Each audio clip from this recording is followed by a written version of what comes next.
أعوذ بالله من الشيطان الرجيم.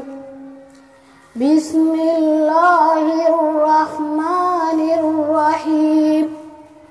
عما يتساءلون عن النبأ العظيم الذي هم فيه مختلفون. كلا سيعلمون ثم كلا سيعلمون.